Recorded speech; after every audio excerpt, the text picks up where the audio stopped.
चलो कर। मेरा नाम भविका बहन हेमंत भाई मायावंशी, कक्षा 8। आज मैं आपको बेटी बचाओ के बारे में कुछ कहना चाहती हूँ। मेरी आपसे एक ही विनती है कि आप ध्यान से सुनिए। मनुस्मृति में कहा है कि यत्र नार्यस्तु पूज्यते रमन्ते तत्र देवताः, यानी कि जहाँ नारी की पूजा की जाती है वहाँ देवता भी प्रसन्न होते हैं।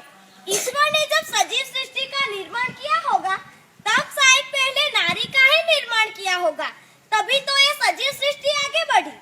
लेकिन ईश्वर ने जब सजीव सृष्टि का निर्माण किया होगा तब बेटा और बेटी में कोई भी अंतर नहीं रखा होगा।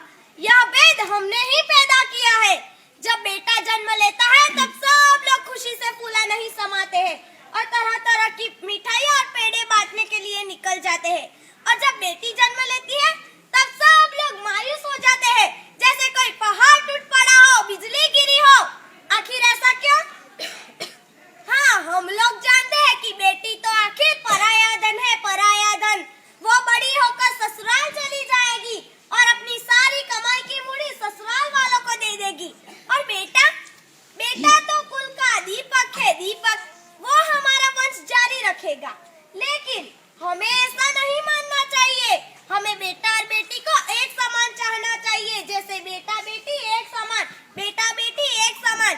हम लोग जानते हैं कि आज नारियों ने विविध क्षेत्र में बहुत बड़ा योगदान दिया है। वैज्ञानिक, औद्योगिक और राजकीय क्षेत्र में देखें तो प्रथम वड़ा प्रधान श्रीमती इंदिरा बहन गांधी, प्रथम राष्ट्रपति श्रीमती प्रतिभा बहन पाटिल, गुजरात की मुख्यमंत्री श्रीमती आनंदी बहन पटेल, मानव संसाधन मंत्री श्रीमती स्मृति बहन ईरानी और दो अवकाश यात्री महिलाएं कल्पना चावला और सुनीता विलियम्स को कौन नहीं जानता। इन दोनों महिलाओं ने भी अवकाश में जाकर बहुत बड़ी प्रसिद्धि प्राप्त की है। इनकी माँ ने भी इनसे कहा होगा, मेरी गोद की शोभा सुख सुहाग की लाली, सही शान भिखारिन की मनोकामना मत वाली। इतना कुछ जानते हुए भी सभी माँ दुनियादारी और वंश को टिकाने के लिए अपने गर्भ की जांच करा के एक बेटे की लालच में एक बेटी को खत्म कर देना चाहती है। तभी एक गर्भ में पलने वाली बेटी अपनी माँ से कहती है, माँ मेरे अंग अभी इतने सुकोमल है कि मैं तुम्हें तुम्हारा पल्लू खींच के डॉक्टर के पास जाने से रोक भी नहीं सकती। माँ, मेरे शरीर पे जो शस्त्रक्रिया होने वाली है इनसे मुझे बहुत ही नुकसान होगा। माँ, तुम मुझे इनसे बचा लेना। माँ, मुझे बचा लेना। मैं भी इस पृथ्वी पे जन्म लेना चाहती हूँ। मैं भी आपको माँ कह के पुकारना चाहती हूँ। मुझे ज्यादा चीजों की जरूरत नहीं होगी माँ। मैं बड़े भाई या बड़ी बहन के पुराने कपड़े पहन लूंगी। मैं पापा के मुंह से प्यारी प्यारी नन्ही लाडली शब्द सुनना चाहती हूँ। मैं दादा दादी नाना नानी के मुंह से कहानियाँ सुनना चाहती हूँ। माँ, तुम मुझे जन्म लेने देना। माँ, मुझे मत मारना। माँ, मुझे मत मारना। तुम ही मेरी दुख और वेदना समझ सकती हो।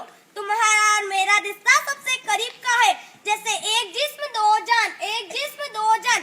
तुम ही मेरी दुख और वेदना समझ सकती हो, क्योंकि तुम ममता की मुहूर्त जो ठहरी। मैं तेरे दिल का टुकड़ा हूँ मैं माँ, जान सके तो जान ले मुझको माँ, मेरी माँ, माँ मेरी माँ। माँ, तुम मुझे जन्म लेने देना, क्योंकि मेरी बहुत सारी तमन्नाएं हैं, जैसे कि मैं बड़ी होकर एक बड़ी इंसान बनूं और अपने पाँव पर चलकर इस दुनिया को देख सकूं और समाज में उजियारा कर सकूं। जो तुमने मुझे जन्म नहीं दिया तो मेरी सारी तमन्नाएं चकनाचूर होकर मिट्टी में मिल जाएगी।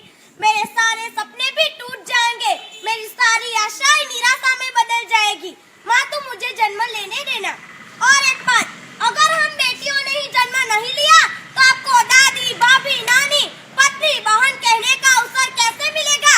और एक बात, क्या एक बेटे की लालच में एक बेटी की बलि चढ़ाना ठीक है? अगर यह ठीक है तो यह महापाप तो तुम्हारे और तुम्हारे बेटे के सिर पर ही चढ़ने वाला है ना? नहीं नहीं, हम ऐसा कभी नहीं होने देंगे। हम बेटा और बेटी को एक समान चाहेंगे, जैसे बेटा बेटी एक समान, बेटा बेटी एक समान। हम नारियों को बाग में फूल की तरह खिलने देंगे। हम आज से प्रण लेते हैं कि हम कभी भी भ्रूण हत्या नहीं करेंगे और नारियों का मान जारी रखेंगे। आखिर मैं भी एक बेटी हूँ, मैं भी कुछ कहना चाहती हूँ। बेटी हूँ मैं बेटी, मैं तारा बनूंगी। बेटी हूँ मैं बेटी, मैं तारा बनूंगी। तारा बनूंगी मैं, सहारा बनूंगी। करूंगी।